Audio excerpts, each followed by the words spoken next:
At the end of a match, the blood is flowing. But is it real or just part of the act? Juicing is causing yourself to bleed. Hey, open the fist! Open the fist! Hey, open the fist! Come on, step back! What's wrong with you? The granddaddy of all cons is when a wrestler is literally beaten to a bloody pulp. Hey, out of your man's hair! Out of the man's hair! Hey, what are you doing? Hey, come here! What? What's wrong with you? What are you doing? What do you think you're doing? Nothing. Juicing is simply where the person cut himself in the ring and bleed, just to add more realism to that match.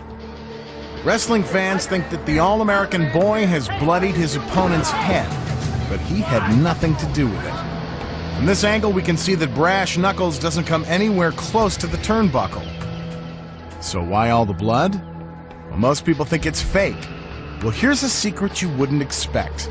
That's a real cut, and the blood's real too. But how did it get there? Let's take a closer look. As the ref steps in to check on Brash Knuckles' condition, he secretly passes off a tiny sliver of a razor blade wrapped in tape. Stay there. How you doing, man? Here it is. There's the handoff. If you didn't know where to look, you'd miss it. So much for the ref being impartial, but we already knew he was in on it. You may want to look away, because this part gets pretty gruesome. Hey, what are you doing? With the concealed blade, he secretly makes a small incision in the crease of his brow. He knows exactly where to cut. The wrong way is taking a long, broad stroke across the forehead. That results in long scars. You can get tremendous injuries. The right way is you go to the bone and take just a little jerk. It will bleed profusely, and then 2 to 3 days later, it'll be healed. It's hard to believe how far pro wrestlers will go to make the carnage look real and keep the fans coming back for more. A finishing move is a devastating move. It's a move where the fans in that crowd are like, ugh. Damn, he ain't getting up.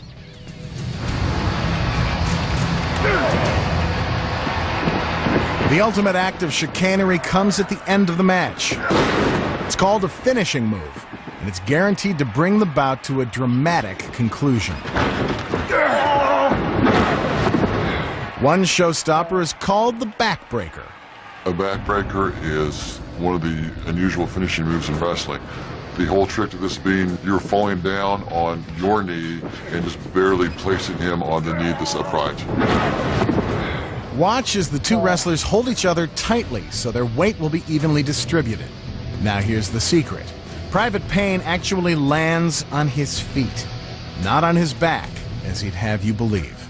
He feels no discomfort from this. It's a very easy move to take, and it's actually worse to the person giving the move than the person getting the move. Worse, because Colossus has the job of supporting all their weight. Private Payne clutches tightly to his opponent so he can fully extend his legs. See how his feet take the impact. Although the illusion is a broken back, it's Colossus who's out of breath. Another spectacular finisher is the Hurricanrana.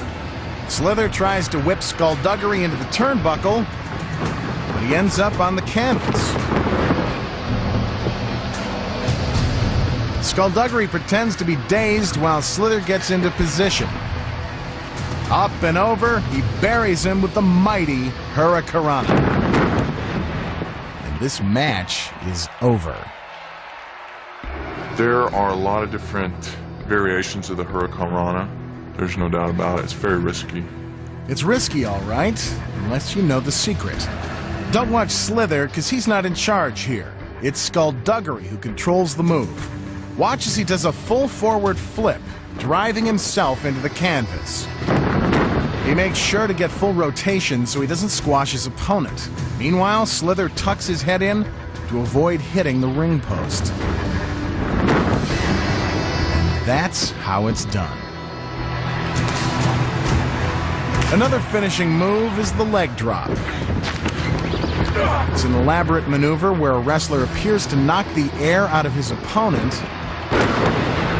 by crushing his windpipe. But here's how it really works. Your opponent's on his back, you jump up in the air, you basically land on your butt, your leg will land harmlessly on your opponent's chest. Colossus's leg doesn't even touch Private Payne's neck, but the move happens so fast the fans can't spot the secret. It's Private Payne's sell job that puts it over the top. Watch again. Colossus goes down, but his knee is bent, creating an arch, and leaving his opponent plenty of breathing room.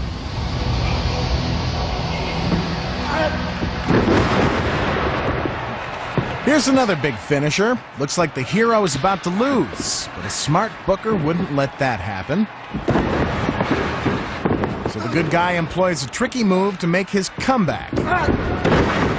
The Bulldog Headlock.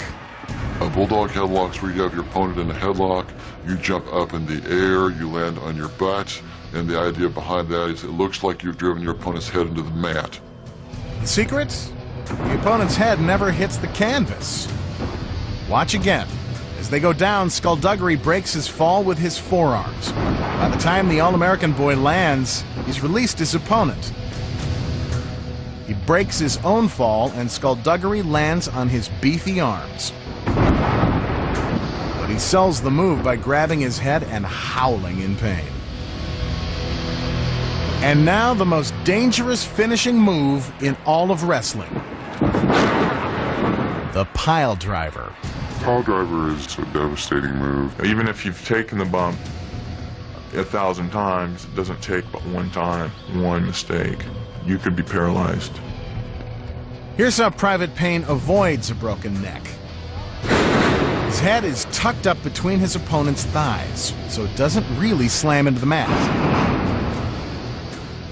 Private Payne's shoulders take all the impact, not his head.